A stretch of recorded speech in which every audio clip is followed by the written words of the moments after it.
Comets are home tonight.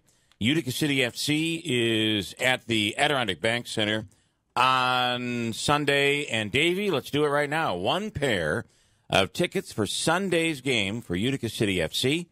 Take caller number 5 at 315-736-0186. A big day for the Mueller investigation. He'll be coming out and revealing some charge information today. We'll get into that a little bit. There's been a change at the Oscars. I'd like to dig in there. Willie Waffle coming up. Tanya Powers from Fox News on the border and the caravan and all of that. Syphilis in Oneida County. What the hell is going on? It's on the rise. 200%. Just crazy. ACR Health does offer free syphilis tests, though. So, and today is Pearl Harbor Day. Rachel Sutherland standing by now from Fox News on a potential, and the president's kind of been throwing this out there just a little bit. He was on fire last night in the tweeting department. Rachel, are we looking at a potential government shutdown? We could be. We have until December 21st at 11:59:59. To fund the government. They were able to pass a stopgap measure to get the government through that time, through that deadline, but the president demanding the border wall funding, a down payment on the border wall, and so it could be that there's not the appetite for that. You got to remember, this is a lame duck Congress. People aren't really focused in. They're kind of short timers in some respects, and some people coming in, and you've got people moving in and out of offices. And so it could be that we could see a government shutdown, if you will, a nightmare before Christmas. And in this case, you no longer have, just as you're saying, you no longer have the midterms facing down and worrying about how people are going to back home, how they're going to think. In some cases, you find that sometimes legislators during this lame duck allow their own opinion to kind of bleed through a little bit. And that could get in the way here. Most definitely. I think so, because people aren't, as you mentioned, up for re-election. It's all decided right now. And there are those who are either secure in their positions or they're going home. So we could see, I was talking with our senior producer on Capitol Hill yesterday, Chad Pergram, and he was saying he thinks that beyond the date of December 21st, they could pass a short-term fix. But then you have a divided government coming in the new year and trouble spelling ahead for funding the government. Well, all right, it's going to be interesting. Also interesting to see what comes out from the Mueller investigation today. I'm sure you guys will be keeping an eye on that. Rachel Sutherland, as always, thanks so much. Did you hear that Kevin Hart is gone from the Oscars? He was just announced yesterday as the host, by the way. So here's what went down. Wait a minute. Here's what went down. And this is a real example of I kind of wonder if we, in order to make this world a better place, we just swing so far to the other side of the spectrum that this is a perfect example. So in years past, he's had some gay jokes. Unfortunately, every comedian you would ever go to see at a comedy club would be doing gay jokes. Yeah, but he made these gay jokes on Twitter, Bill. These were Twitter. These were Twitter statements, and they go back about 10 years. So he claims that he has already received some heat over this, and he has discovered a new philosophy. But the Oscars wanted him to apologize. And I will tell you, when you ask a comedian to apologize, it's almost 100% you're not going to get an apology. So last night, because of the pressure, he said he decided, that's it, I'm done. I'm not going to do it. And then you know what he did? He went on to basically apologize. Yeah.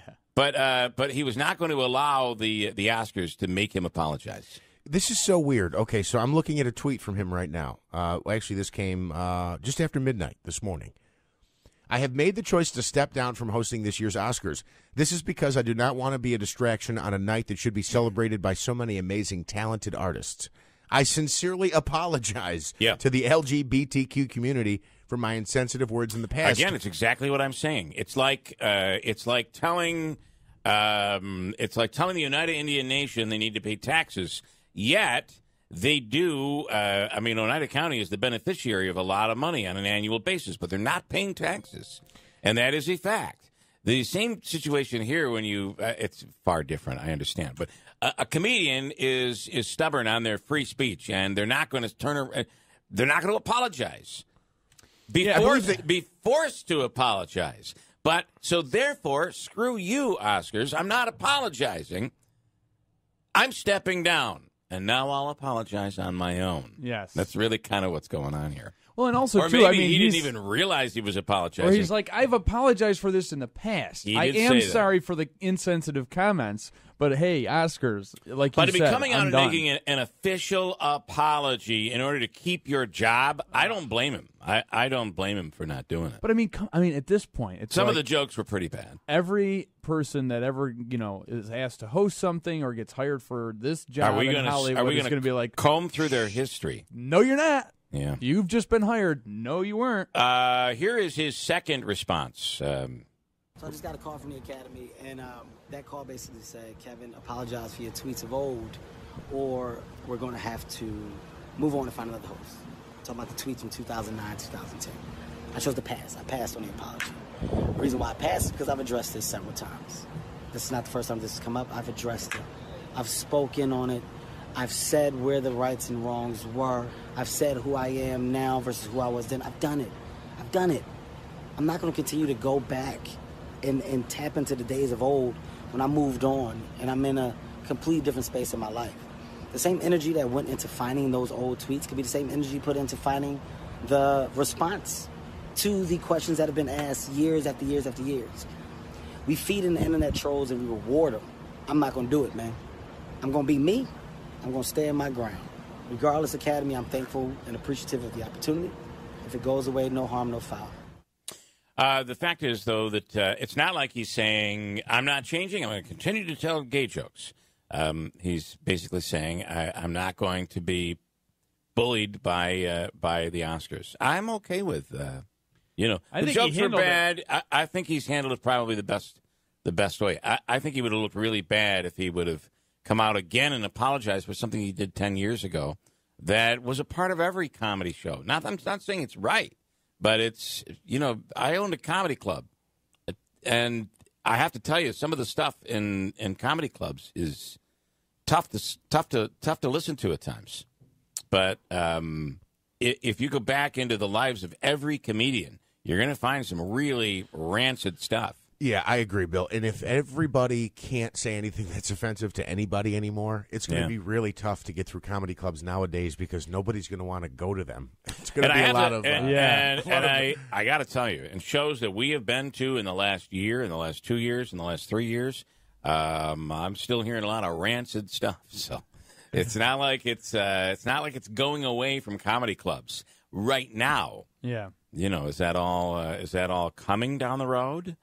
I'm glad to see that syphilis is on the rise. Go syphilis. It's curable. A little penicillin.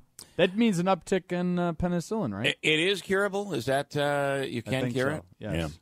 Well, it's not. It's a nasty communicable disease.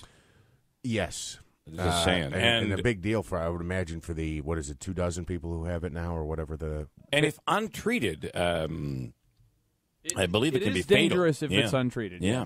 People used to die from that, or I think, was gonorrhea the other one? Good news. The Kellogg's has I believe they reported this, that a Tennessee man has admitted he was an employee. He's no longer an employee at the Kellogg's plant where they make your cereal. He has admitted to being a little bit disgruntled, and yes, he did urinate on the conveyor belt that delivers the cereal to the boxes. That's Is he being arrested?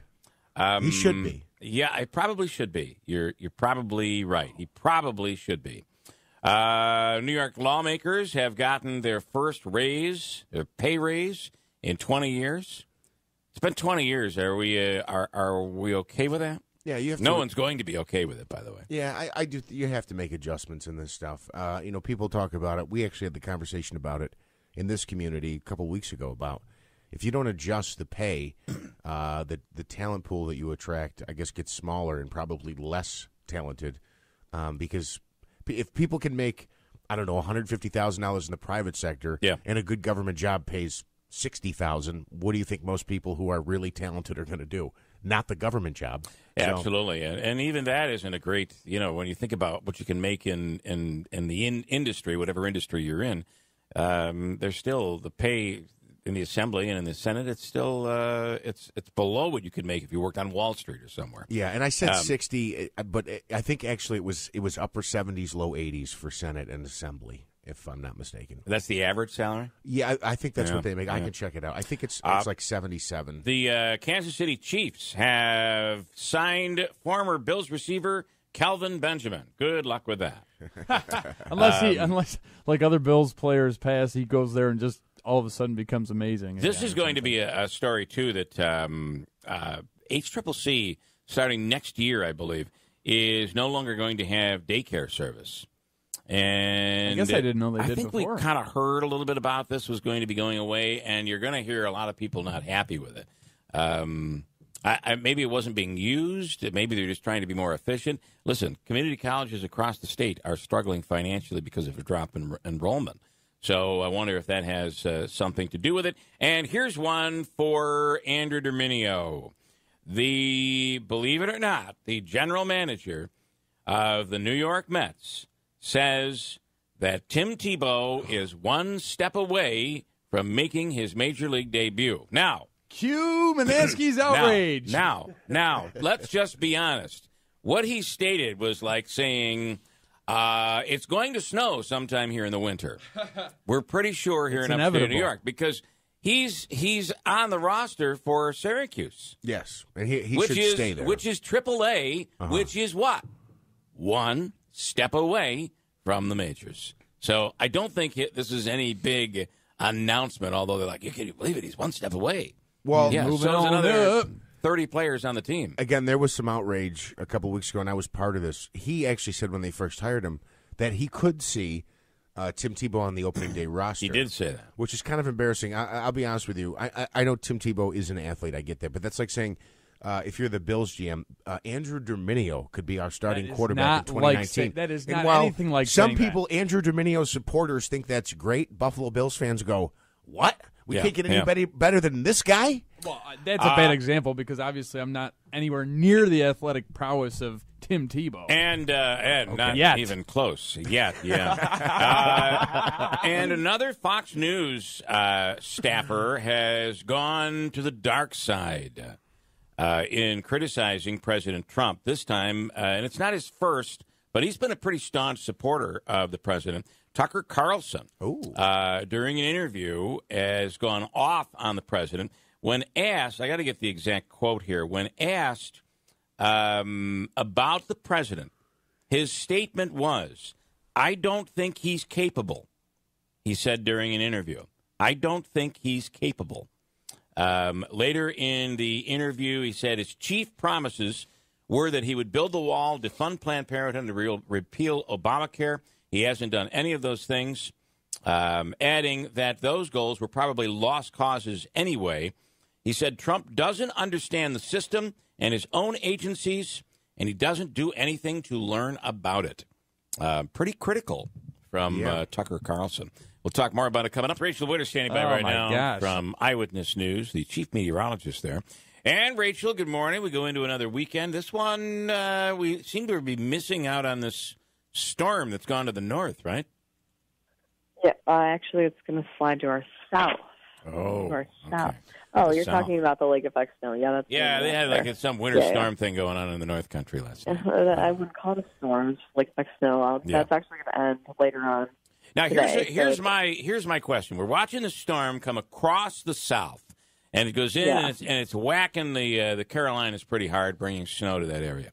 Is there the potential that this thing is going to catch the coast and make its way up and then turn into a nor'easter, or is there no chance for that? No, it's going to slide like straight east to our south. That's good. It's really not so much going to touch us. Maybe a snow shower like on the edge of it could make it up here, but I don't think we're going to get much accumulation from that. That's not really our event. But yeah, the lake effect up north comes to close. We're going to be under clouds today and about 30 degrees too. end the work week. We'll be in the 20s tomorrow. Stray snow shower here and there. And then 30s are back on Sunday. Yeah. So probably the coldest of the week will be tonight and tomorrow, then. Yeah. Yeah. All right. No. Looks like no snow events in the forecast right now. No, it's a super quiet pattern. So there's no snow chances really for probably at least the next week or so. Wow. And meanwhile, you have your snowmobile all greased up and ready to go. Did you? Yeah. You just get a new one or something? I think I saw that this week. That's the snowmobile report one. Yeah, she's got a work and a personal. You have snowmobile. a fleet. You have your Work own snowmobile. fleet of them. That's pretty cool. Rachel 1 and Rachel 2. All right, Rachel, we appreciate it. A rather quiet weekend in terms of weather. Thanks so much. Enjoy the weekend. Thank you. All right, Rachel Witter, Chief Meteorologist at Eyewitness News. You know, this isn't a commercial. I just wanted to make I heard the commercial for Seneca Wine and Liquors. Mm-hmm. They do that song. You have to drive all around Seneca. I can't remember words. Okay. Anyway, Svedka vodka, the big bottle, $17.99. I mean, you can go to liquor stores around the area, and it's $22, $23. They're selling that for $17.99 right now. Wow. Yeah, well, I'll tell you right now, you better get there before Bill does. Yeah. It's time to stock What's the up for the case year price here. on that? Cases are coming out of there. Holy moly. Man. Tanya J. Powers standing by right now. Good morning, Tanya. Hey, good morning. This story is quite interesting, and you know, I know that there are people that say, well, the media is only covering the stories of horror, and they're only when the caravan shows, they're only showing the pictures of the women and the children, and the problem is, and I'd love your take on this. That's the story. There's not a reporter in the world that wouldn't look if you've got the opportunity to take a picture of someone in plight. A woman and a child versus a man, it's almost always the interesting story is going to be the woman and child, right? Well, I mean, yeah, but those are always usually considered, I guess, the vulnerable population, especially small children, things like that. I mean, you know, I think it's really kind of ironic. You look back in history at the photos that have won, you know, Pulitzer Prizes and AP awards and things like that. Those are generally the ones where you are seeing, you know, someone in who is vulnerable, man, woman, child, whatever. And it's interesting. Those used to be the celebrated sort of, you know, wow, this is interesting. This is journalism. You're really telling a great story, and now you're trying. Why are you only telling us? Right, this? you're skewing it. It's like they should have allowed the men first on the boats of the Titanic, not the women and children. Well, we saw that in the movie, and that dude wasn't very popular. No, you know? That's a very good point. But I don't know who he ended up being, but oh boy, you wanted that guy to die. It was tense. Okay, now this is a story. It just shows you how much these people really, whatever their reasoning is, but how much they really want to get into America. This story of a 19-year-old Honduran woman that tried to get into the country so that she could give birth in the country, right? Yeah, I think that's the story that is kind of getting missed here, and I'm glad you pointed that out because it's you know, the way it's being kind of put is that she scaled a wall and she's, you know, pregnant and she just wanted to come here and have her baby. You know, I think what she was probably trying to do was just, you know, have her baby somewhere it was safe. Clean, because she was traveling. She was 8 months pregnant. She had made this long journey from Central America with her husband and her 2-year-old son. She's 19. She was 8 months pregnant. She was taken to a hospital after she had complained about abdominal pain the day after she was arrested by Customs and Border Protection. And they, they took her to the hospital. She was, she had given birth here. She's, I just think it's very interesting because I mean I've had 2 children. I can't imagine walking a mile 8 months pregnant, much less further than that. I know. Yeah. It's crazy, and you know, this is not new for people, humans. We would rather we have our country, and we don't want anyone coming in to mess things up. I guess there's some nature in there. Look at even during the Holocaust. Initially, we didn't want Jews to come here. We did not want to be the country to rescue that Jewish population. We weren't quite sure that was really going on in Germany. Obviously, things changed tremendously, but it's funny how there are some really tough stories like this one out there, and you just wonder if there's a way to solve this problem without tear gas and whatever and violence. Yeah, I think it also comes from the framework with which you're looking at the story. And if your first guess is to say that everything that you see is fake and is just being orchestrated to, for some point, instead of here are the stories that we're seeing when we're out there, then you're probably going to look at it in a whole different light. I appreciate it, Tanya. Enjoy the weekend. Tanya J. Powers from Fox News. Yeah. Thanks so much. I want to bring this on, and I know I'll be criticized for that. I really don't care what you think. People shouldn't be coming into the country illegally. I am a believer in that. And if people try to come in illegally, we need to stop them. But we also need to find some compassion when there's some crazy thing going on in the world. And whether these people, it probably wasn't this woman that decided, oh, I'm going to travel to America and I'm going to get in and have my baby over there. I'm sure there's someone behind all of this, which we've learned, that has inspired these people to make this trip. And who knows? Their agenda might be somewhat nefarious. But at the end of the day, these people are still victims of something. So we have to find a way to and I don't think solve the problem without being inhumane and looking un-American. I don't think anybody wants their baby born in a stadium with 3,000 people jam-packed and there's all these germs and disease. I mean, that's just my guess. I want to play one thing quickly, and then I will break and talk to Willie Waffle on the weekend movies. There's some good stuff coming out. But it was on this day in 1941, and here is an original radio report that was broadcast back in 1941. Pearl Harbor, Hawaii, from the air. I'll repeat that. President Roosevelt says that the Japanese have attacked Pearl Harbor in Hawaii from the air. We will interrupt all programs to give you latest news bulletins. Stay tuned to this station.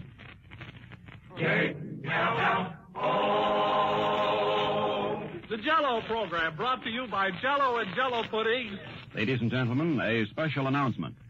The entire regular personnel of the sheriff's and police office has been placed on a 2-platoon basis with 12-hour shift. All auxiliary personnel has been directed to stand by for emergency service instructions. The regular county defense program is functioning in an orderly manner, and citizens are urged to remain calm and avoid all unnecessary confusion because of hysteria. I got to say, some of the reports that come out of this, well, they didn't know that the Japanese were going to stop there. The thought was they would continue to come across to invade the mainland. But our only way to even try to relate to what those people were hearing. Remember, you're not even seeing pictures at that point. Right. It's all on the radio. Well, that's why that War of the Worlds thing was so big, wasn't it? And for the only thing for us to be able to relate to would be 9/11, and that's what they went through. I think we went through the same type of thing right here. That was horrific, right? Yeah. And you didn't know were they going to stop at the World Trade Center, and ultimately the answer to that was no. We had no idea what was happening, but it was on this date, 1941. This is Pearl Harbor Day, 6:51. And, we're nearing the end of being able to walk up to a World War II veteran and shake their hand. So if you get that opportunity, it's a very special opportunity. And you think about it on days like today. Willie Waffle is standing by right now. Willie, good morning. Well, and I noticed he very carefully said inspired, so he would get sued for some sort of copyright violation. That was a good move. Believe me, Greeley knows. He knows how to stay out of trouble. He's hedging. And he, of course, is a musician himself, so cool. So he totally gets that. All right, Willie, good morning. Good morning. Well, it's a down week. I'm not going to lie to you guys. There's not much going on in movie theaters this week. There's always like 1 week right after Thanksgiving where Hollywood just says, we give up. And it's this week. I got to tell you that I still want to go see that Green Book. Yeah, Green Book's good. And then the one with Steve Carell, I think looks good. Oh, yeah. Has that come out yet? He's got that. Well, he's got two movies really. He's got Beautiful Boy, which is out right now, where he plays the father of the son who's got all sorts of drug problems. Then he's got Welcome to Marwin, which is going to come out at Christmas, and he's also in the Vice movie at Christmas. He actually has 3 movies coming out. Wow, okay. And then, you know that Mrs. Maisel on Netflix? Yeah. Not Netflix. I think it's Google. I think it's Amazon Prime. Amazon Prime. Yeah. That show is awesome. It's actually, it seems like it's filmed and not taped. At least it has a film look to it. But that show, we're in the middle of that. And then I want to watch the thing with the Escape from Dannemora, too, on TV. Oh, yeah. That's 8 episodes, I think. Is it Oh, 8 my Lord. I thought it was 4 or 6 or something. No, it's not 4. 8? It's 7 It's a or miniseries. 7. It's long. I couldn't believe it. Yeah. Maybe I'm wrong. Who knows? Sometimes, Willie, I just talk. I have no idea what I'm talking about. That's how I make a living. Don't worry about it. It's all all right. So let's start with Ben is Back. And this is Julia Roberts? Yeah, this is Julia Roberts trying to get herself an Oscar nomination, and she just might do it. It's a smaller movie. It's not being released, nationwide as much as other films. And she plays a mother of a drug addict, a child who's been off at rehab, and he surprisingly shows up on Christmas Eve, and, he's not supposed to be there. And so the rest of the night is not going to go very well. And it really, you get this movie, you go to see this movie because you want to see Julia Roberts, just this woman who's obviously just heartbroken and torn, and she's desperately trying to, save her son in ways that maybe she cannot, and it's tearing apart her family. It's ruining her other relations. We see how this kid walks around town, and all the ghosts of everything he's done in the past are all around him. I thought it was pretty good. I'd say like 3 waffles. All right. Didn't Julia Roberts just change her name legally to Julia Blanken Roberts? Wasn't there a rumor of that happening? I have not heard that one I don't know. myself. I think you dreamed that up during a Benadryl episode, to be honest with you. Maybe I did. I could be wrong. So she just came off a series, too. She had one of these Netflix type series. She's been doing this Amazon series. It's Amazon. I don't get my networks right. But that was, we went through that quickly. That was really, really good. I've completely forgotten what it was about now, but it was excellent. And then Kurt Russell has a Christmas movie out. Oh, my God, yes. If you want to sit at home and pull up the Netflix, it is the Christmas Chronicles, the most crazy, outrageous, over-the-top Christmas movie you will ever see in your entire life, as 2 kids try to film Santa coming down the chimney, and they almost ruin Christmas. Oh. Yeah. And this is on, you pull this down on Netflix. What is it called again? It's called The Christmas Chronicles, with Kurt Russell as the most un-Santa you've ever seen. Okay. All right. I've got 30 seconds. I want your opinion on Kevin Hart stepping down from the Oscars.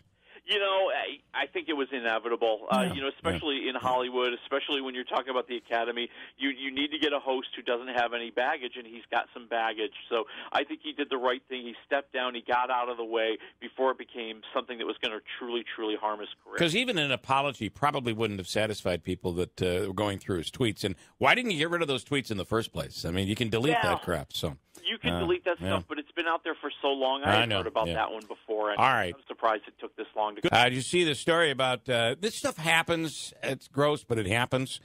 A rat got into a vending machine at a high school in Florida on Tuesday, and the principal and the administration, they did everything they possibly could. Put your phones down. Now, everybody put your phones down. Get away from the because they don't want the viral story. Sure. Well, it was too late. Yeah. Because one young lady, an 11th grader, was able to tape the whole rat. Now, the rat is in behind the glass in the vending machine, crawling around the candy bars and everything else like that. Here's the video, the girl's mom, and a couple of students. No, stop, bro. Stop. Yo, don't touch that. That's a rat. I was horrified, actually, to see that at a public school that this would go on. I was about to buy a Gatorade out the vending machine, so I looked next to it, and it's the snack machine. It's a rat just, like, going through it, like, eating stuff and stuff. Disgusting. I think it's disgusting. I love the mother. The mother that's... A lot of kids eat out of the vending machines. And she was horrified? That's horrified how this could happen in a school. And it's like, honey, stuff happens. Yeah. Listen, you saw there's a one chance rat. You're going to get a mouse. It doesn't mean the school is dirty. There's a chance you get a rat. It doesn't mean the school is dirty. Yeah, I agree. And stuff happens. There might be a rat in the vending machine. You got to think about maybe the 3 or 4 that could be in the basement or in the building outside. To think that a building the size of a school doesn't have a pest problem every once in a while is pretty naive. But anyway, to get into the vending machine and be basically on display. So you have that glass window, and you're watching this thing like you'd be watching a hamster going around. He needed some music, I think. You know, he did. He's putting on a show. Right. Also, Florida Food and Vending says the rat owes them $4.75. So, all right, there's something going on in Little Falls. We'll tell you about that. And then we'll do a free money question later on in the hour from the Hobeika Law Firm, Joseph and Andrew Hobeika. Give you a chance to win $100. We'll also remind you and do a little rewind of what happened during yesterday's $500 free money question of the day. We'll talk about that coming up. I also saw there's a billboard in the area that Remington Arms is hiring. Oh, yeah? I saw that. Yeah. It's at 5S? Hiring for there's a few billboards up. They've been, they should have chosen us to announce these job openings. Agreed. Which would have been perfect considering our audience is a big Second Amendment audience. Anyway, job openings right now. So it's crazy. These companies struggle to fill these positions. Metal Solutions has to advertise to get the word out because they have so many openings. And we talk about Fountainhead, same thing. Yeah. We've advertised for the Fountainhead Group with great, not just jobs, but these are careers. Yeah. And there's a skill that you need to acquire to do that. There is. And, you hear all these stories about, well, my kid's got to go away and he's got to work somewhere else. I wish there was a job here for my kid. Well, those people need to realize it may not be that the kid doesn't find a job. They just want to explore other areas. Well, that's probably true. But, do you have a way to lure them back and say, hey, there's a really well-paying job here. And, expenses, cost of living is not high around here. So maybe there's a real opportunity. Little Falls Mayor Mark Blast standing by right now. Good morning, Mark. Hello, Bill. Hello, sir. You guys have what is going on in Little Falls? It's Christmas in Little Falls. First, can we just back up a little to the rat vending machine story? We could, if you like. I mean, I feel bad for the rat. I know. Right? I know. He finally makes it. He gets inside a candy vending machine. Just leave me alone. Yeah. I got Skittles, I got Cheez-Its. Hey, just run your school. I'm fine. I know. You're absolutely right. I mean, he has struck gold. I mean, that food's no good anyway. Yeah. That's rat Powerball. Mm-hmm. Absolutely. That's exactly. Let me be. Christmas. Yeah. Instead, they're going to take him out of there, and then they're just going to kill him. him. All the phones come out. Now he's a big star. He didn't want any of that. Yeah. Probably by the time he got done in that vending machine, he's like, please, just kill me. Get it over with. I got this awful stomach ache. I ate so much. I ate way too much. Exactly right. So Christmas in Little Falls tomorrow, Bill. 11th annual. It's going to be great. It is the 11th annual. Nice. All right. What happens in Little Falls during Christmas in Little Falls? All day. So it starts at 9 o'clock. There are literally like 40 different events that overlap all day. It's hugely popular. I mean, the vendors sold out back in September. Wow. 5K reindeer run at 9 o'clock in the morning. Somebody last year dressed up as the Grinch, head to toe, juggled 3 bowling pins as they were running a 5K all race. Wow. Nice. Who is this person? There are some secrets that we cannot tell. It's the real Grinch. That's pretty cool. Facebook, Christmas in Little Falls, you'll see the video from last year, which is really cool. It's over 3 minutes. They sort of compiled everything into one video. It's fantastic. All day. I mean, there's horses, and it's free. This is free family fun. Free horse and carriage rides. There's 2 beautiful horses. There's bands all day. Obviously, Santa at 11 o'clock. There's a soup fest. You could walk downtown, sample different soups out in front of restaurants.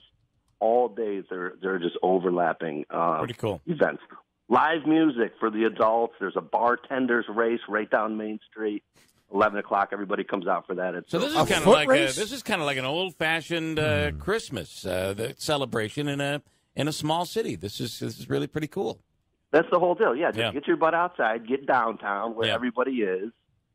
see a lot of people. It's already decorated. It looks beautiful. Nice. And then everything is sort of focused on Main Street, but, there are bands up at the Elks later on for the adults. Oh, I know that. There's a lot of action. All right, very cool. And there's some really great restaurants, by the way, in Little Falls. Fantastic. The Copper I can't name them all. The Copper Moose Canal Side Inn, Beardsley just outside the city. I mean, it's Italian Feast, Friggerios. Yep. There's a whole bunch, and everybody participates in this. They all set up shop out in front of their restaurant, and I mean, it's packed. We go. I mean, there's 4,900 people who live in Little Falls, and there'll be a couple thousand on Saturday for sure for this. Pretty cool. The bartenders race is a foot race. Yeah, it's a foot race. I'm assuming they got to be carrying down Main Street. Tray? Your tray, 2 bottles. Oh, okay. Mm-hmm. About 50 yards. There's a trophy at the end. You have to keep your bottles on your tray. And, well, if it was, yeah, you do. It's going to be kind of chilly tomorrow, and there might even be a little bit of snow on the roads by tomorrow. So who knows? This could be almost like a bit of an obstacle course there. So. Oh yeah, absolutely. Just add the elements in there with some glassware. Makes it even better. Main Street. Yeah. All right, good stuff. Mark Blask, we appreciate it greatly. Any update on the Salata situation? And I know you've been trying to get in there and figure out a solution for possibly a replacement. 2 days ago, met with somebody along with our IDA, with our urban renewal, and he walked through it, and I'm very positive something's going to happen in there, and I'm excited about it. All right. Okay. Please keep us posted. Happy holidays. Thanks for the time, Bill. We really appreciate it. Remember, 12/24, it's Christmas in Marcy. It's our Christmas Eve show here from 6 a.m. until 12 noon, and Andrew will be in touch with you on that. Thanks so much. Awesome. Thank you very much. Mayor Blask in the city of Little Falls. Hold on tight. We'll come right back with some stuff. Also, a pair of tickets to the Utica City FC. They're playing on Sunday, 2 p.m.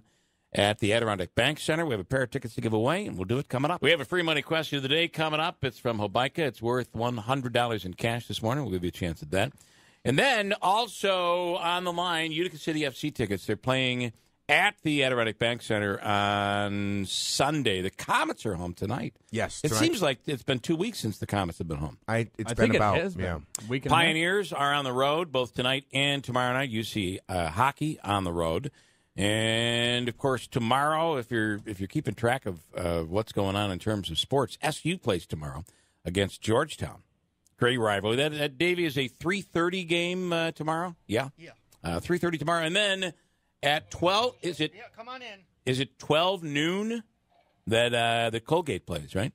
That's going to be, they are, 26-point underdogs. I don't know where it is right now. I'll get you the latest. But at one point this week, they were 26-point underdogs in this game. Could you imagine if they were to knock off North Dakota State? Be pretty big. 26-point dogs. I don't have the latest here, but it was 25.5 yesterday. It's about that. You're looking at just shy of 4 touchdowns. Hold on tight. We'll do our free money question after news, which is next on WIBX. Tim in Stittville standing by right now. Good morning, Tim. How are you? Good. Good, Tim. It's Friday. I'm so excited. All right, you know how this works, Tim. You'll have 7 seconds to answer this question. 7 seconds, okay? And I'll give it a shot. And I believe you're going to answer it correctly, and you are going to win $100 from the Hobica Law Firm, okay? Here's your question. The Hawaiian Christmas song, Mele Kalikimaka, was first made famous in 1950 by the Andrews Sisters, and this artist. Ready, go. I'll say Elvis Presley. Was it Elvis Presley and the Andrews Sisters? Oh, no. Isn't it Don Ho, isn't it? What would Elvis sound like doing this song?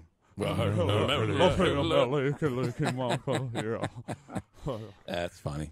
The answer is... Way to make our contestant feel uncomfortable. I'm sorry. The answer, Tim, is Bing Crosby. It was, Bing Crosby. Well, that whole Andrews Sisters thing would fit in. So, all right, listen, we are going to give you, though, because no one loses around here, Tim. That's the way we do it. We are going to give you a gift card to the 72 Tavern and Grill at the Adirondack Bank Center. The food is great. The TVs are there. If you want to watch a game, you want to watch a hockey game or even the soccer game, you could do so. 72 Tavern and Grill at the Adirondack Bank Center. It's a $25 gift card for you, all right? Thank you very much. Merry Christmas to all of you. You too. You too, man. And to you, Tim, Mele Kalikimaka. All right, sit tight, okay? And Davey's going to take care of you. Thank you, Tim. All right. Thanks. All right. We love Stittsville. All right. I just drove through Stittsville the other day, and that morning where we had a little bit of snow, it was like the most beautiful sight. It's awful because trees are like dangling into the highway because all that wet snow that fell. It was crazy. Just pretty, though. It's very pretty. It really is. Can I give you just a little background on the Mele Kalikimaka thing? It is a great song. One of my You know, what does Mele Kalikimaka mean? I was just going to ask you. It means something like have a great day in Hawaiian. You have an answer? No, I think it's Merry Christmas. Let's go have some spam. Oh. Yeah, that's what it means. Yeah, right? So the funny part of the song, the parody song, is when you say Mele Kalikimaka, you're really saying Merry Christmas. And there is Christ in Mele Kalikimaka. Right. But the reason why it doesn't sound like Christ or Christmas or Mary is because of the Hawaiian language, the phonetics of the Hawaiian language. The letter R, the sound R, and the sound S are non-existent in the Hawaiian language. Okay. Isn't that cool? And because of the phonetic constraints, they also, I guess they can't end, words can't end on a consonant. I don't know exactly, to be honest. I'm just reading this from what's written here. But either way, Mele Kalikimaka is translated in Hawaiian to Merry Christmas. So where's the Christ part? Is it the leaky or the maka? Leaky. I believe leaky. Leaky, okay. Yeah. Little baby leaky. Little baby leaky. Yeah, that's what it is. Oh, little leaky in a manger. Hold tight. We're coming right back. I have, there's an announcement. You might have already heard this, but it's a sad announcement, and we're dealing with this as an upcoming benefit, and it's important to talk about. And I want to talk about this in just a second here. Hold tight. Gentlemen, good morning. Mr. LeMedico and Marcus Phillips. Good morning, Marcus. What's up, Bill? So we normally have you in on far better circumstances, but you revealed something to us that I had not heard just recently about your dad. And to give us the background, and, of course, your dad is on the Common Council. Yeah, so my dad is Bill Phillips. He's a Common Council member for Utica. And I guess the background is my dad always walked in the morning, and he was getting out of breath on his walks, and he has diabetes. His diabetes was getting out of control, and he went to his primary care physician. He called me at work, and he said, listen, they think I might have cancer. And I was like, okay, and he had an endoscopy. This was like 3 months ago. And the doctor came in and he said, yeah, you have pancreatic cancer. And as we've been going with this thing, the hardest thing is staging it. Do you have stage 1 cancer? Do you have stage 2? And at first they thought it was operable. They said, look, we caught it early. It's good. We think we can get rid of it. And then the surgeon went in there and he said, no, it's on your liver. The whole pancreas is gone. So it's chemotherapy and, just a lot of work. Yeah. And so my father has pancreatic cancer. Wow. Very sorry to hear that. So yeah, well, no, I appreciate it. And people have been great. I just want to mention that, it's not easy to take. It's not easy to say. I don't talk about it a lot, but it's times like this. I mean, even though I'm not usually here for stuff like this, me and you have done toy drives together. Yep. And we've raised money for things, and that when you call on this area, they usually come. It's incredible. Yep. Yeah, it really is. Jack, what are you guys doing? Jack LeMedico. Thank you, Bill. Thank you for having us coming in. And when we all found out, we were just devastated. Yeah. Because, Bill's been a stalwart citizen of Utica, Cornhill. And he usually does something for everyone else. And, and now in his time of need, what we felt, we want to put a benefit together for him. Yeah. So we're planning this benefit. It's going to be the 18th of December at Valley View Country Club there at our great golf course. Yep. And it'll be from 5 to 7. Tickets are $25 a piece. It includes food, entertainment. I think they want me to talk, which is, well, I don't know if that's going to be entertainment or not. But well, I'm sure you can find a way to make it that way. Find something funny to say, maybe. Yeah. But, tickets, we're selling tickets right now. I have tickets. Marcus has tickets. But the main place, if you don't run into us, you could go right to City Hall. Ashley, the mayor's office, has tickets there. We gave her a book of tickets. And we love to sell you. We love everybody there for Bill's sake, because Bill loves people. And the more people we could get there, really make Bill's day, because, he's done a lot for everybody else. Bill, he'll give you the shirt off his back if you think about it. He even has a homeless person living in his house, because he felt so sorry for the guy. Wow. He actually brought the guy in his house. Wow. How long has that guy been living there? Well, I don't know. But he literally has a homeless man. No, my father It's not you, is it? No, well, yeah. He's ridiculously giving. But, I do, the one thing I want to say about that is, like, if we're looking to raffle off items, so if you can donate something to raffle off. But I want to try to make sure everybody leaves with something, because with my dad, it's a benefit, and it's great. Jack put it on. Jack's on the Common Council. He's one of the good guys.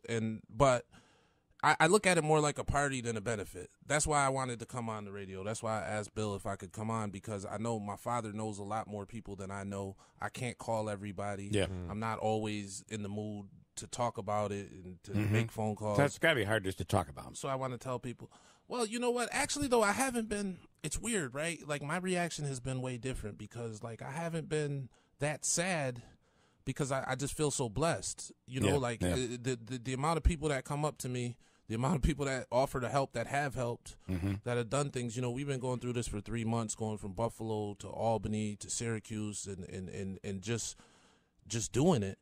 And I haven't been alone the whole time, and I've just been thankful. Like, every day, instead of saying prayers, I just thank God for everything I have, because it makes me feel fortunate. The chemo process, is that started yet?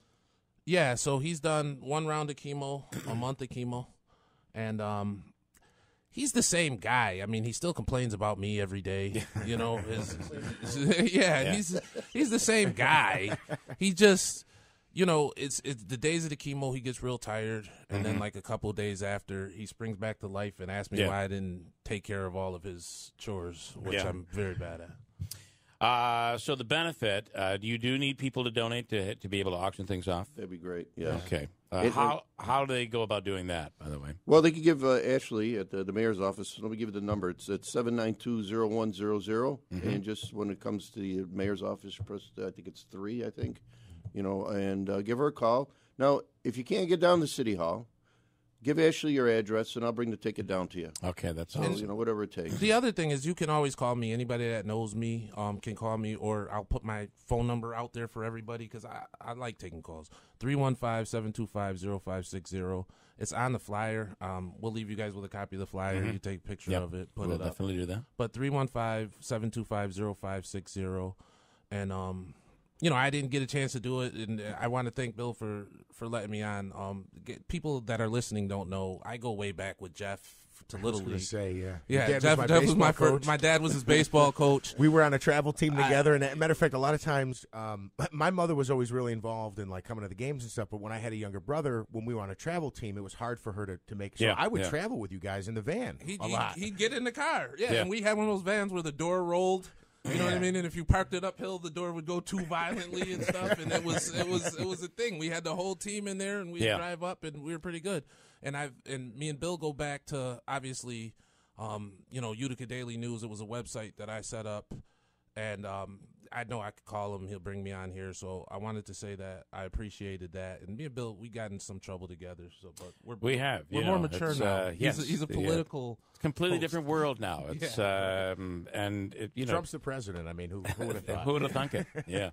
And your dad is someone that's always, whenever we want him to speak on an issue, and sometimes those issues have been issues that nobody wanted to talk about. I'm not saying that you haven't checked, but the term limits issue and the votes, and your dad always has been willing to come on and stand up and say, here's why I voted the way I did, and I'll give you this answer, and we always appreciate that. Well, it's one of the things he taught me. Like, I was going by like some of the life lessons that I got from my father, because I don't know what the future holds. And one of the things he always taught me, like when he does politics, it's like if you do what you think is right, you can justify it, in life. I can stand there and I can sit and I can speak behind it. If you're doing something is shady, you're going to squirm a little bit. So just do what you think is right and let the chips fall where they may. Yeah. All right. Again, that benefit, the date is The 18th. The 18th. And it's at Valley View, 5 to 7. Tickets are $25 a piece. Correct. And that phone number, call City Hall if you'd like to donate an item. 792-0100. And hit 3. Roger that. Number 3. All right, guys. All right, thank you. All right, thank Appreciate you. Thank you very Whatever you need. Don't even hesitate. Yes, please leave the flyer. Hate these cancer stories. And we'll post that information on Bill Phillips' benefit coming up. Did you see there's news out today, according to a microbiologist? What do you think? Are you ready for this? What do you think is the dirtiest thing in a restaurant? It's got to be the silverware. The dish sponge. I would say the dish sponge, maybe the counter where they cut the meat. No, it's going to be something on the table. Dirtiest thing? It's got to be something on the table. Dirtiest thing. The or the dirtiest chair. thing. Salt and pepper? Maybe salt and pepper shaker. Is that what it is? Yeah. They're saying it's the pepper shaker. It's covered in more germs than the toilet. It's because pepper is plant-based and no one ever cleans the shaker. So apparently E. coli loves to grow there. And it is it's the one area that is probably dirtier than anything else. So here's the thing. I don't disagree with this at all as far as germs go, but they always put this in the story. Bill didn't just make this up. It's dirtier than the toilet. I bet the toilet's pretty dirty. There's a difference, right? Would you? Yeah. I mean, I would still, even knowing that it's got a lot of germs, pass me the pepper. I'll put it on my meal. Yes. I'm not eating my spaghetti out of a toilet bowl. Yes, ma'am. My water's getting a little low. Will you take it to the toilet bowl and fill it, please? Filthy, disgusting. They always say that in there as like the attention grabber, but that's 100% not true. And if you want to prove me wrong, go right ahead and show me why I'm wrong. I am completely with you on it. How about some good news? A firefighter in Florida named David Blair recently donated a kidney to a complete stranger after he heard about her while working as part of the fire crew at a Daytona International Speedway event. The recipient's name is Heidi Hughes, and her father's a firefighter as well. Here are David and Heidi talking about it. David said his faith was the main motivation. Why would I donate a kidney to somebody, especially a stranger? Honestly, it's my faith. You know, it's always been taught to me that, you know, you love one another no matter if you're a stranger, a friend, family or not. It's just, you know, an act of helping somebody else out. He was very supportive and understanding to the process. Easygoing, just carefree, so loving, free-spirited. I mean, just an amazing man. Pretty amazing. And as a Toys for Tots benefit to raise money for Toys for Tots, a guy in New Jersey wanted to do a big collection for the program, so he decorated his house with over 7,000 Christmas lights, just like Clark Griswold, put an old RV in the driveway, and has a mannequin of Cousin Eddie holding a beer and emptying the toilet that waves to people as they drive by. He has already filled enough toys to collected enough toys to fill the RV. So pretty cool concept. We got to think about that for next year. Toys for Tots, Operation Sunshine. Coming back at WIBX. A couple things. You had the story on syphilis. Here is an alert and a warning. Do not, I mean, you can do whatever you want to do, but I highly suggest you do not go to the syphilis Wikipedia page. Oh, I know. I was doing that earlier this morning. morning. Do it. Just don't even go there. Well, now everyone's going to go. It features many photos. Oh, really? That you do not. And a lot of it is not what you would think. Graphic photos. Did you go to the same Wikipedia page I went to? Yeah. Oh, I had to look away. Anyway, to give you an idea of what we're talking about, spreads by sexual contact. We have how many cases here in 15? 15 here. 1.5. There it doesn't are. sound It's like a 200% increase, is what the health department is saying. There are fewer than 200,000 cases in the United States in a year, and we have in Oneida County we have 15 of them. I would think when you really look at it, that percentage based on our population is probably pretty high for 2018. It is treatable by a medical professional. And would normally, are you on that page? I told you not to go there. What are you thinking?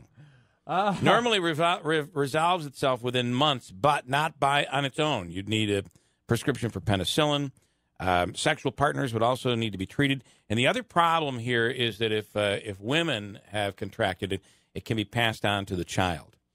onto an unborn baby, and ultimately after pregnancy also say, onto the child. And again, I'm reading from the CDC page because I switched even the over to CDC that. page is pretty tough graphic. to look at. Yes, Yeah. but they say that it is curable, but the damage from any infection could be permanent.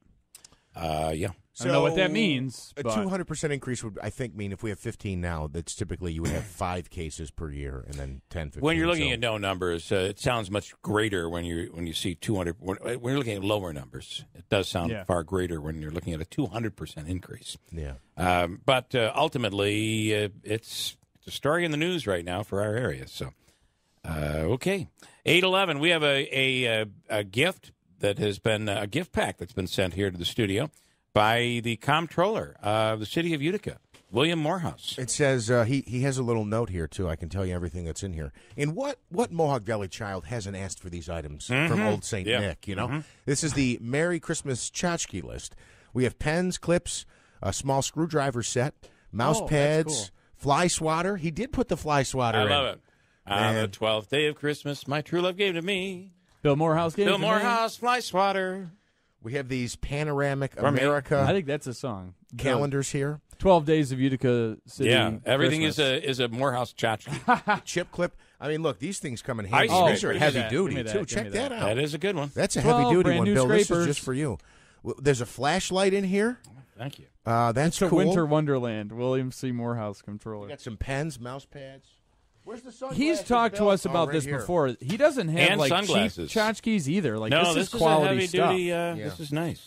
Anyway, yesterday, These Bill are the Morehouse, Grey Goose of tchotchkes. when Sue felt on our free money question from Hobica that was worth $500, when Sue felt that I was a bit unfair. Sue did not. Sue really didn't. Bill Morehouse felt that I was a bit unfair. It was a trick question. Hey, it's we're giving away $500. It's going to be a tough question. You really have to listen to the question. But Bill felt that was incorrect. I was wrong.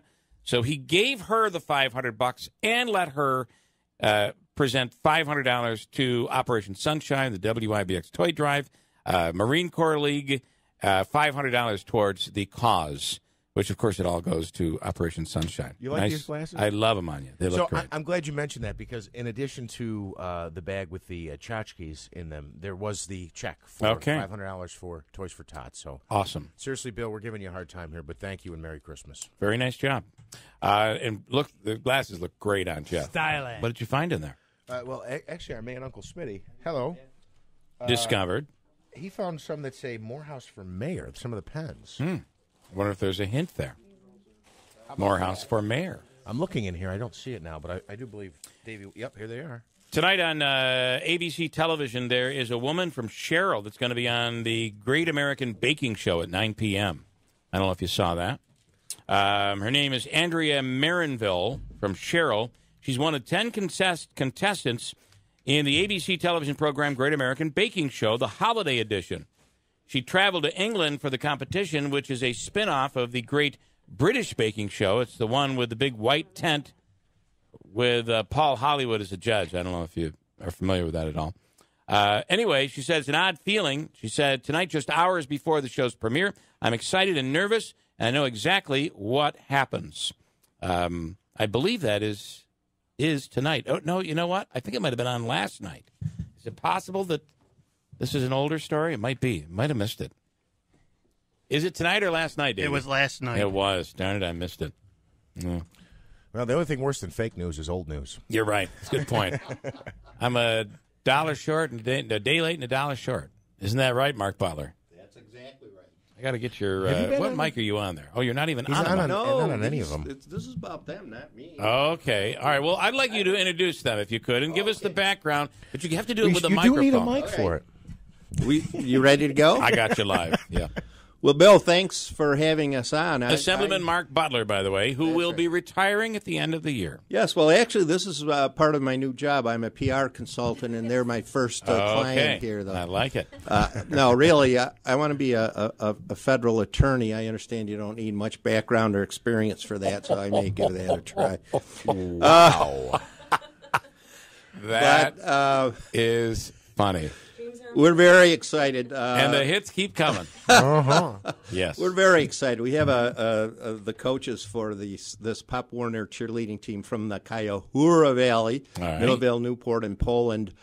They went to Disney World this past week and competed in the national championships, and they are indeed the national champions. Wow. And that's awesome. I want to tell you, when you're from a small town, it can be a little intimidating. You know, you're in Disney World. They've competed against teams from California, Idaho, Texas, New Jersey. And I'm going to tell you, these girls, they acted like professionals. Their routine was flawless. And they deserve all kinds of kudos. And in the season of the true spirit of nepotism, you might have someone on this team. Well, yes. My main reason for being here, I am a proud grandfather. My granddaughter, Monty Perez, is a member of this team. But they'll tell you there's a great backstory because they actually went last year and didn't place. And they made up their mind that this year they were going to come back and win the championship. And it's a great story. They really dedicated themselves, raised money, got together, and they did it. And now they're going to compete in an international contest. But I'll let them tell the story. So if you can pull the mics close to you, you got to be really tight on these microphones. So and if you can see on TV, so be careful. These are wonderful mic booms. Yes, there's a good spring in there. You can tilt it just when you talk right into the microphone. The 3.5-foot tall trophy is not a participation trophy. This is your first place prize. Not AYSO. It's when I was at the airport, I was like, oh, no, wait a second. We competed against other teams for this. Yeah, wow. So that had to be something pulling that through the airport, right? It was. It was very interesting, actually. I took the top off so it wouldn't get damaged. So okay, fair enough. It was a carry-on. So tell us how it all went down. You guys, so you went last year, you didn't get anywhere. This year you go. And you decide we're really going to compete here.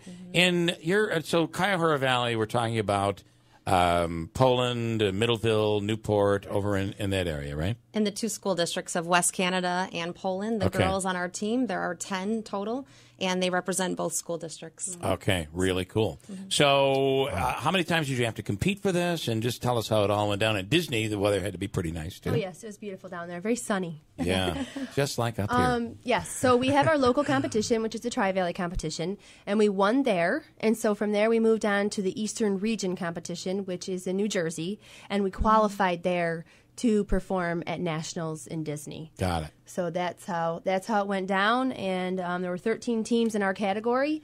And I told the girls, like, they have to nail it. You have to do it. Yeah. You have to do it as perfect as you can in order for us to have a shot. But this time we were going with the idea that, hey, we want to come home with a trophy, not just go down for the fun of it. And you did. And we did. And it's all about that growth piece of it. I think the girls have been great at feedback. This season started in August, and it's taken us some time. And definitely the girls have worked together. And I think, too, Laura, with her brains and being able to choreograph this and just all those brainstorm ways of how to get this done. It takes a team of us. Yes, it's not, absolutely. There's no way that this is something anyone could do on their own. Right. So for a cheer like this and a competition like this, do you have to have music go along with it? Yep. Mm-hmm. Okay, it's probably themed, too. Is there a certain theme like?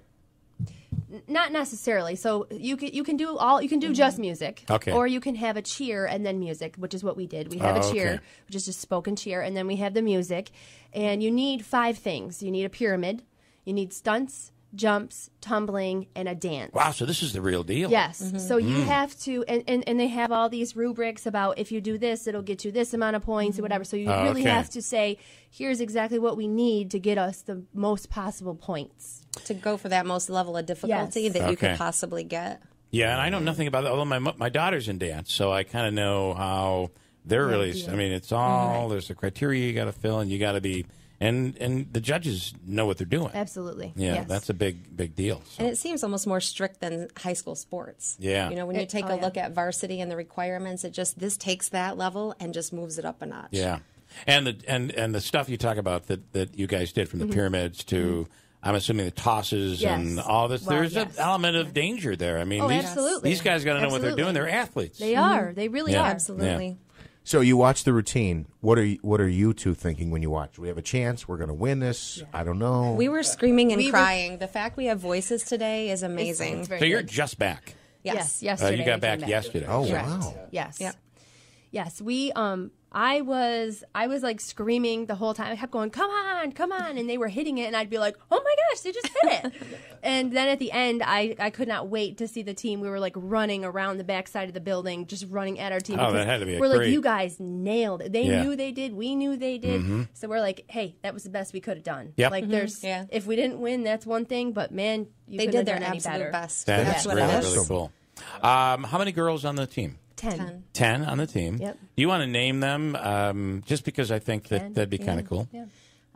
So if we were to start with Madeline Allen. The next would be Tiana Borden. Yep. Kadri Farber. We're trying to go in alphabetical Mm-hmm. order. Annalise Grabowski. Paige Lowell. Yeah, that's mine. Emily Satterley. Amani Perez. Emma Soran.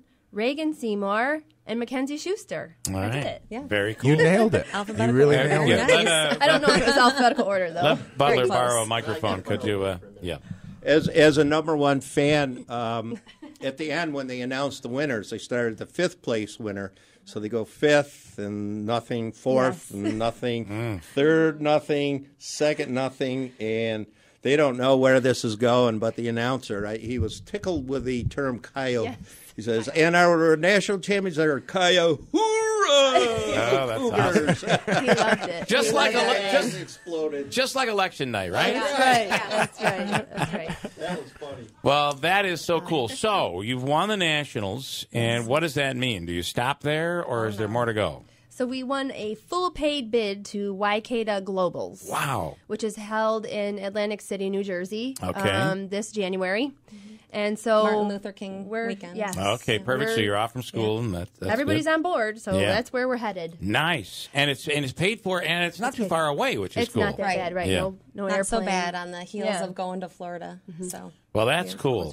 Can I say one more thing? Mhm. So we also, not only did we get national champion, but they also give away a couple awards at the end for the highest choreography score, the highest stunt score, and the highest overall score. Yeah. And we actually got the highest stunt score Wow. for our section. That's awesome. So And I think that's it's pretty this- cool. And It's unheard of. and the stunts are what you guys The did in stunts your are routine. when at least one person holding someone else in the air. That's Okay. what it is. All right. The pyramid is when those same stunts are actually connected. So you have two people holding up each other and then Got they're it. touching each other.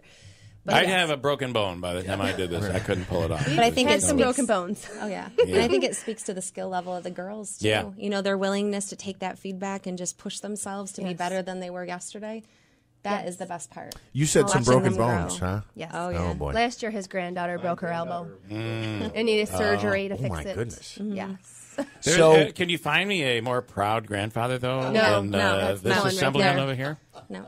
He's. Well, you know, these are I mean, for Hold him to on, even back give to up the microphone. microphone I just can't shows believe how he didn't proud give he up is, the I mic, think. yeah. you 10, know? 11, and 12-year-old girls, and they've been friends with our granddaughter since they've been 6, 7 years old, and to Exactly. watch them grow Yeah. up. Exactly. But you nailed it. When you talk cheerleading, people think just rah, rah, rah. Right. This is It's a sport. athletic. Yeah. Tumbling and dancing and all kinds of things. It's really athletic, and we're very proud of him in the Cuyahoga Valley. Hurrah! Well, listen, keep us posted on Atlantic. We'll maybe get you guys back in before you go to Atlantic City, and hopefully you'll come back with another. I don't Yeah, know that'd be cool. how you'll get that trophy back. That one will be huge. It's Yeah. an international trophy. We'll have to so. take our trailer. Yeah. All right. Congratulations. Nice Thank job. you. Thank you All very right. much. Thank you, Mark. Mark Butler. We'll see you on the 24th. That's right. If not before. Standing by right now is Ryan Hall, who is the head coach of Utica City FC. They, of course, are playing on the road tomorrow night, but are home for a game. Right now, they're 2-0, home for a game on Sunday. And so the ironic part At 2 is p.m. The ironic part is that so now Baltimore gets to host Utica City FC, and now we can go and embarrass them in their own I like that. stadium. Hopefully, Ryan Hall is the head coach. Good morning, Ryan. Good morning, guys. How we doing? Good. So you guys have gotten off to a great start. Yeah, I couldn't ask for a better start. I mean, obviously winning on the road in front of Harrisburg's home opener, and then coming back and beating the defending champions. You couldn't ask for a better start at 2-0. Okay, let's talk about the competition this weekend. How you feel about going in? Of course, going out on the road, too, is always a little bit more of a challenge. Yeah, anytime you find the road, you're walking into a hostile environment, but especially in Baltimore. They play in a much smaller arena. The fans are right on top of you. I believe they're undefeated since they've moved to this new venue in the last 2 years. So there's no question it's a daunting task for Saturday, and then we have to return home and play a familiar foe in Florida, who used to be in our division, and then because of changes with Mississauga coming in, are now in the Central Division, but we're really familiar with Florida, and it's usually a pretty heated battle with those guys from down south. Talk about a little bit about the size of Utica. I mean, going into Baltimore, we're going into a big city. I mean, there's really you can't compare Utica in the same regard as in terms of size when it comes to Baltimore. A lot of these teams are in much larger cities than Utica. They are. I mean, Baltimore itself, as you noted, is much larger. However, they play their games up a little bit north, about 40 miles north in Towson. Oh, okay. So they used to. They moved to this venue maybe 2 years ago. They used to play right downtown, and we would play in front of 7,500 to 8,000 people. But now this venue is much smaller. But because it's smaller, they're right on top of you. It's the Towson basketball arena, and so the fans are literally standing right on top of you, and it's a vertical stadium. So there's not a bad view in the house. They're right on top of you. They've been selling out since they moved there the last 2 years, and it is a very difficult place to play in. All right, so all the more reason for you to really crush them. Hopefully, how's the general feel in Utica? Because you're going to end up with, and I know last week, but even this week as well, you're going to end up with fans that are new to the sport. And we talked about this the last time we spoke with you. But how have the fans been? Are they kind of catching on? Do they know what to do? That's kind of something that if you don't know the sport, sometimes you don't know how to react. Yeah, and that's the biggest hurdle we've had to cross. We've had a great fan base, already from the start with the Utica fan base and also Syracuse fans coming over. But, with our black and blue scrimmage and then also the first game afterwards when we were up in the restaurant, having a conversation of people who just came to see what it was all about. And then once they walked in the door and they saw the game, they saw the action, they're hooked. The more we get out in the community and the more we build relationships to get people in the doors, once they get in the door, the game sells itself. Yeah, I mean, it's high action, fast paced. So we just have to get over that hump of, what is this indoor soccer all about? Yeah. I'll tell you, there's less fans yelling at refs. I know that. The refs are probably loving that. Yeah, they don't know what to yell about. I don't know what to yell about. I think that's a good call. Listen, I got to tell you, Ryan, we used to have this thing where I know of this in high school. I wrestled and then did a little coaching afterwards, and I always knew a friend of mine used to be like they felt like there was a coach that really didn't know the sport. Now, this is the coach, not the fan that doesn't know the sport, but this will work. I'm telling you.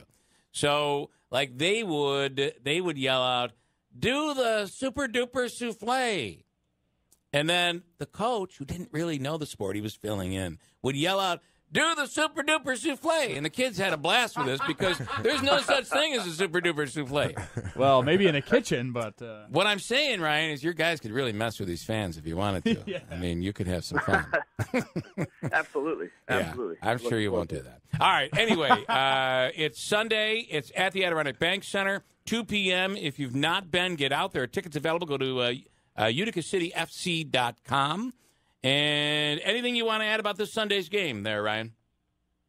No, I mean, so it's going to be interesting because Florida has a bunch of Brazilians on their roster, and they'll be playing up in Mississauga the night before, so it's going to be an interesting match. It's a very familiar foe. There used to be one of our rivals until the division changed, so if everyone enjoyed the last game against Baltimore, you're certainly going to enjoy this one. Going to love this one. All right, cool. All right, Ryan, thanks so much. We appreciate it. Thank you very much, guys. Have a good one. And good luck this weekend. They play on the road tomorrow in Baltimore and then at home at the Adirondack Bank Center on Sunday. Tickets are available. Go to uticacity.fc.com. And this is a whole different experience. And it's different than, we talked about this several times, it's different than outdoor soccer. Much faster. It's in an arena setting. There are penalties. There's a penalty box. It's really kind of it's cool. So check it out. We will give away one pair of tickets before we get out of here at 9 o'clock. It's coming up. Speaking of coming up, we also have Jackie Izzo, the mayor of Rome, in just a bit. Hold on tight. We'll come right back at WIBX. In studio right now is the mayor of Rome, Jackie Izzo. Good morning. Good morning. How are you? I'm fine. How are you? Wonderful. The lights are up and glistening in the city of Rome. They are. Our Christmas lights are all up. That's something that people are really talking about because there's history behind the lights. A couple different places. We have lights all over the city. What we've tried to do is put them in all quadrants of the city and then concentrate them in some of our parks so that everybody gets a feel for it. Yeah. We've got a map.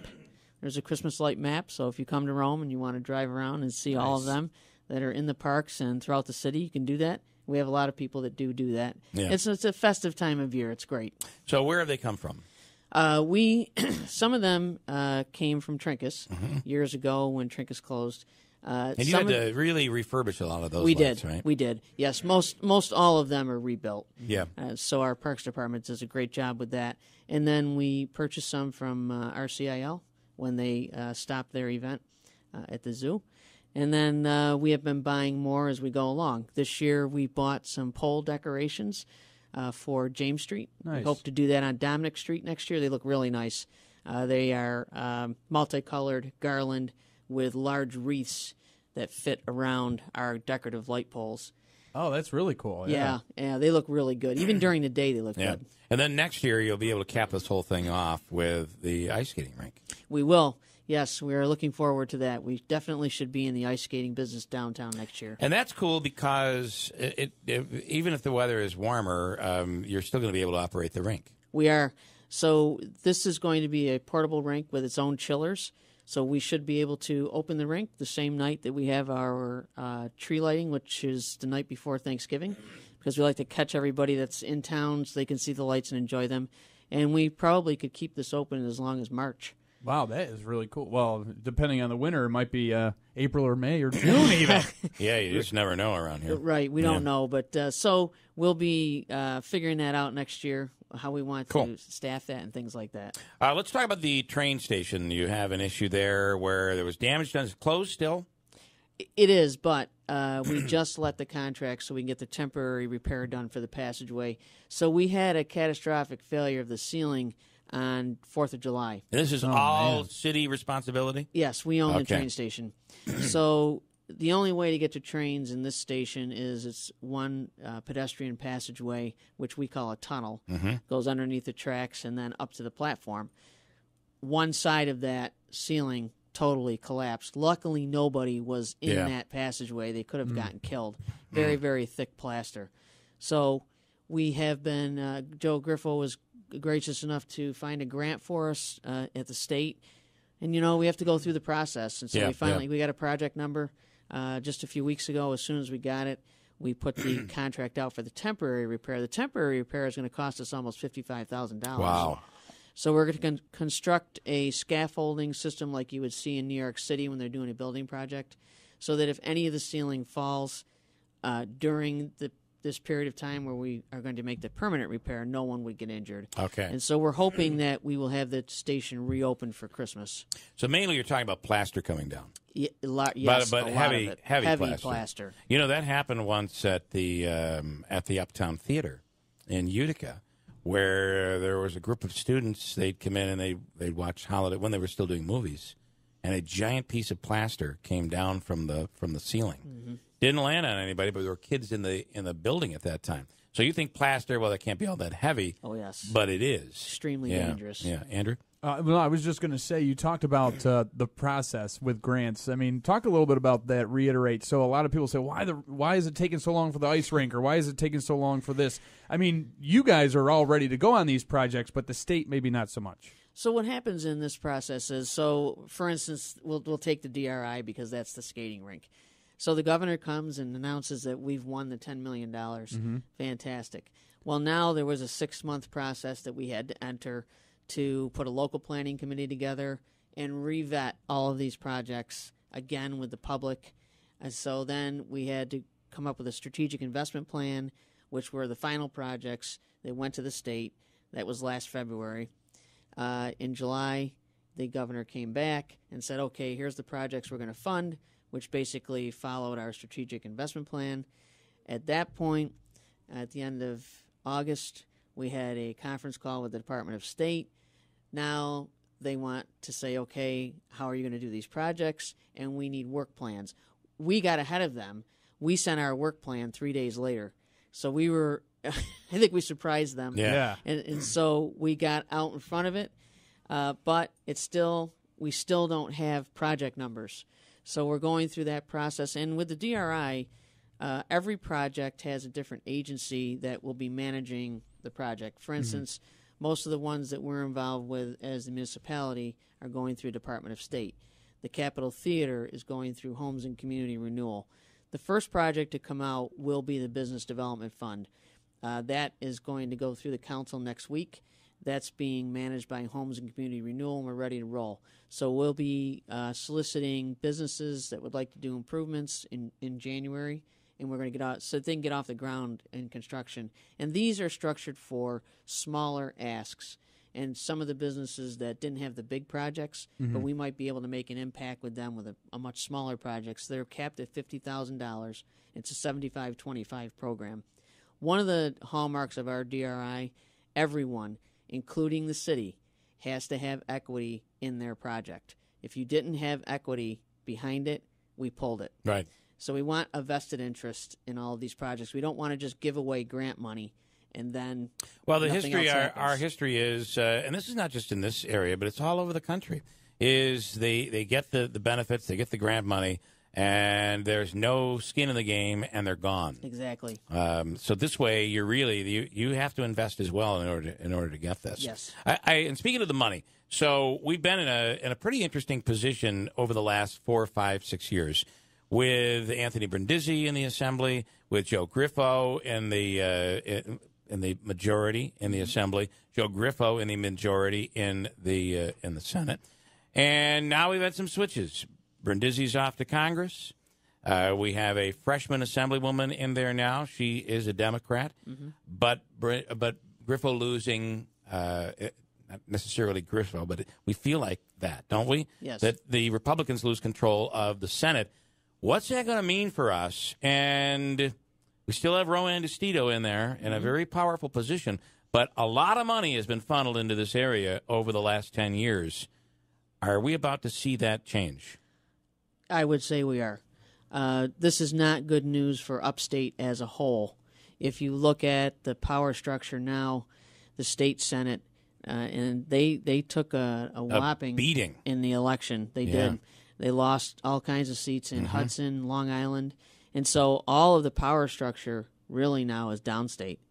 So we're going to have a hard time up here. Yes, and you're right. It's not going to be like it was. You're not going to see a lot of money coming here for projects anymore. Marianne Buttenshine is just starting her career, just getting off the ground. In fact, we're meeting with her later this morning to tell her what our priorities are for her in Albany, for the region. But we aren't going to have that bipartisan majority support, and that's really going to hurt. I think you're going to see a lot of laws passed that were held up for a while. Marijuana. It's just one of them. I think you'll see that one. And also, I drive around and we all see the signs that say repeal the SAFE Act. Well, those are now antique signs because with the Democrats in control of both sides of the government, you're not going to see those that signs happen. may turn into bring back the old SAFE Act, because right. I mean, you may see microstamping. There's things that we might see here that happen in the state. I think we have to be very concerned about single payer health care. That could bankrupt us. That's not a proven system. That's really moving you towards socialized medicine. That's dangerous. So, yes, the SAFE Act, there are lots of things that they have wanted to do downstate people for a long time, and these issues are going to come to the forefront quickly. This really isn't and most of what we're talking about is not as much of a Democrat versus Republican issue. It's a downstate versus upstate. Yes. It's awesome to get down there. I love New York City, but it's a completely different world, and the philosophies are different, and the way of life is different. It's hard to understand what it's like upstate. It probably is very hard for us to understand how these people. The general feeling is, though, that they continue to fund upstate, and we don't necessarily deserve all the funding we get. Because without that money down there, we'd be in trouble up there. Well, the problem is that downstate considers upstate to be Albany. They don't really see much beyond Albany, and that's our problem. Yeah, and that is a good point too. I mean, I've talked to people from downstate. They don't even really consider. They say Western New York, Northern New York. I mean, they don't even know what upstate, downstate is. So they're so hyper focused on their own area too. That it's easy to get forgotten. There was I can't remember if it was Gillibrand's office or Schumer's, but this was probably a year ago. I had reached out to get him on the show, and they asked where we were, and I said, we're like, the center of the state. We're upstate. We're like right in the center. And I told her we were Utica, and she goes, "Well, that's Western New York." I'm like, "Western New York?" Yeah, they don't know. No, they really don't know. Yeah, they don't. There are many legislators down there that have no idea. And some of when you look at when we're placed into a zone. We're not placed into the central New York zone. They put us into Mohawk Valley, which really is, I guess, true, but it also takes us all the way down the valley over to Schenectady and Albany. But not to be paired up with Syracuse is completely odd. It's because people that are doing this don't understand. Well, exactly, and I think that's why the only one area where we are paired up with Syracuse is on the unmanned aerial systems, the drone corridor. And that's a really powerful partnership, but it's the only thing. We should be moving west a little more. And if you look at congressional districts, we'll talk about that. Redistricting, this New York 22 may change. It may head a little bit more west.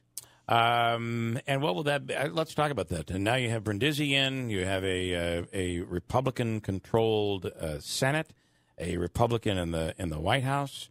And Anthony Brindisi. But he does seem like somebody who's been able to work on both sides. He certainly did that with Griffo. I think that's his strength. Anthony is a very good person in looking at issues and figuring out where the area needs to be, what's best for his community. He will be in the majority in the House in the first term. So we have to hope that he's able to deliver on some issues for us. And let's face it, our main focus in Washington has to be Rome Lab, DFAS, Eastern Air Defense Sector, because that's where our economy starts. Yeah. So, and Rome Lab right now is growing. So is DFAS. We're at a really good time with a Republican president who is very interested in bulking up the military. Mm-hmm. He's really interested in cybersecurity. So right now, AFRL is on an upswing. There's a lot of work there. You'll see a lot of different things, announcements that are going to be made that are going to revolve around the research that's being done at the lab. So we're in a good place right now with that. In addition, Vicente just this week announcing that he's reached out to Amazon. So Amazon coming to New York. Maybe there's a way we could kind of parlay off that by using the drones. Well, actually, Amazon has already been here in a very small capacity looking at our test site. Okay. And I think that the county executive is trying to grow off of that. We've had a number of different companies, large companies that have been here trying to figure out drone delivery service. And so we're trying to entice them to look at our test site as their home base for this research and development. And, of course, we're going to put a lot of money into it. We're going to build out Building 100 in the next year. We're going to have a state-of-the-art operations center. We're really ahead on that. Yep. So lots of things happening in UAS. The effort seems to be gone when it comes to bringing a commercial airline into Griffiths. Do you feel that? It's difficult in our area. You know, I was so close to Syracuse. It's part of the problem. I was involved heavily in the Chamber of Commerce last time when the two chambers we really pushed, and that's when we had a homegrown airline. Mm-hmm. You know, Mohawk and then Piedmont. What happened was, still people insisted that they would rather go to Syracuse, mm-hmm. so our numbers kept going down. We couldn't sell our own people on picking up a plane in Oneida County. You know, do you think those times have changed with the Allegiance, with the Frontier Airlines? The problem is that Syracuse and Albany are picking them up. They are. I think for us, we need to look at a niche. Where would we fit in a niche? Yeah. Airline? Are you making more money with the UAS stuff right now, though? Are you revenue generating than to have an airline there? There are a couple of companies that are located here. I don't know an airline how revenue generating that would be. There's a lot of expense to it as well, so you have to look at it. How does it offset each other? Mayor, we appreciate it. Quickly, what will this congressional district look like, do you think? You feel it's going to go further out to the west? There's a possibility that it could. Have you ever seen anything like the money that was spent here? No. Absolutely ridiculous. Yeah. I am a firm believer that elections should be capped for everyone. There should be one. You can spend, $50,000 each, and that's it. The money that's wasted for a $170,000 seat is just totally ridiculous. Number one in New York State and number 3 nationally, this congressional district, in terms of spending. Wow. Absolutely crazy. Mary Rizzo, thank you so much. We'll be seeing you on the 24th, I believe. Oh, Christmas Eve, yes. You can't miss that. No. All right, thank you. We'll get out of here. Enjoy your day.